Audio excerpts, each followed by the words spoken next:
Hi friends, అందరూ ఎలా ఉన్నారు? ఇవాళ నా స్టైల్లో జీరా రైస్ చాలా సింపుల్గా చేద్దామండి. ఒకసారి చూడండి. ముందు నెయ్యి వేసుకోవాలండి. నెయ్యి వేసుకొని దానిలో పలావాకు, మరాఠీ మొగ్గ అన్నీ వేసేసి 3 పచ్చిమిరపకాయలు మనం కట్ చేసుకొని, ఇష్టం ఉన్న వాళ్ళే ఇంకా 2 వేసుకోవచ్చు అండి. ఘాటు కావాలనుకున్న వాళ్ళు 2 వేసుకోవచ్చు, అవసరం లేదన్న వాళ్ళు 3 చాలు.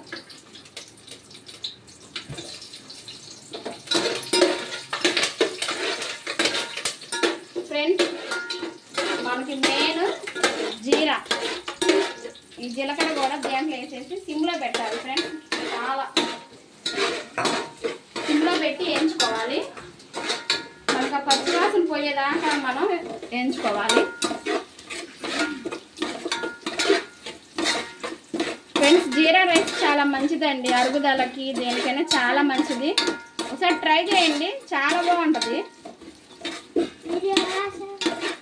ఆ పచ్చివాసన అంతా పోవాలి ఫ్రెండ్స్.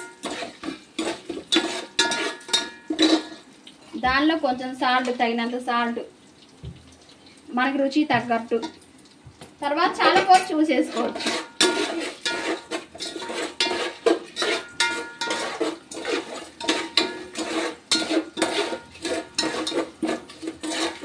చాలా సింపుల్ ఫ్రెండ్స్.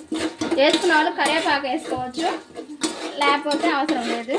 నేనైతే వేయను, మా పిల్లలు తినరండి అసలుకి.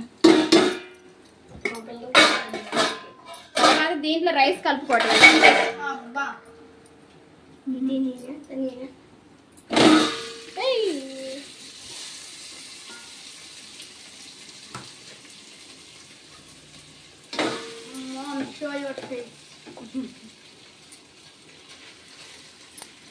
ఒకసారి ట్రై చేసి ఎలా ఉందో నాకు ఒకసారి కామెంట్లో పెట్టండి. చాలా అంటే చాలా బాగుంటుంది.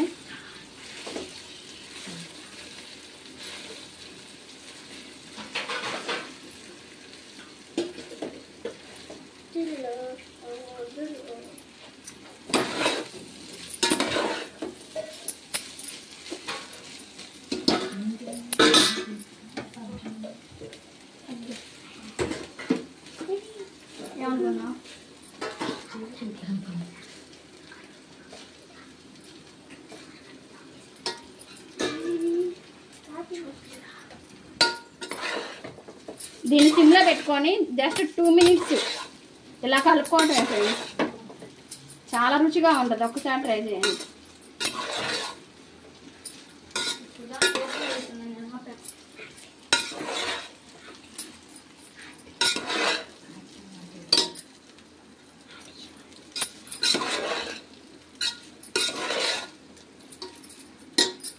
కొత్తిమీర పైన కొంచెం కొత్తిమీర చల్లుకుంటే అయిపోయింది ఫ్రెండ్స్.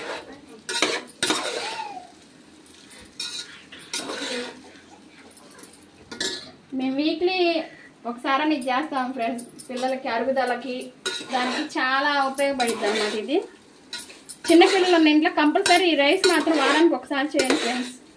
చాలా అంటే చాలా మంచిది.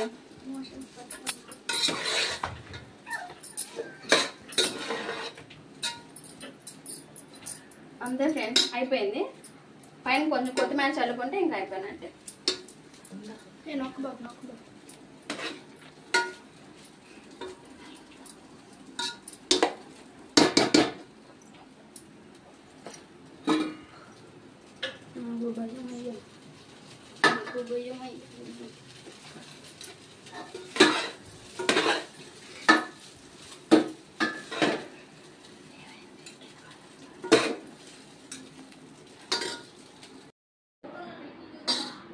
ఓకే ఫ్రెండ్స్, వేడి వేడి జీరా రైస్ రెడీ అయింది.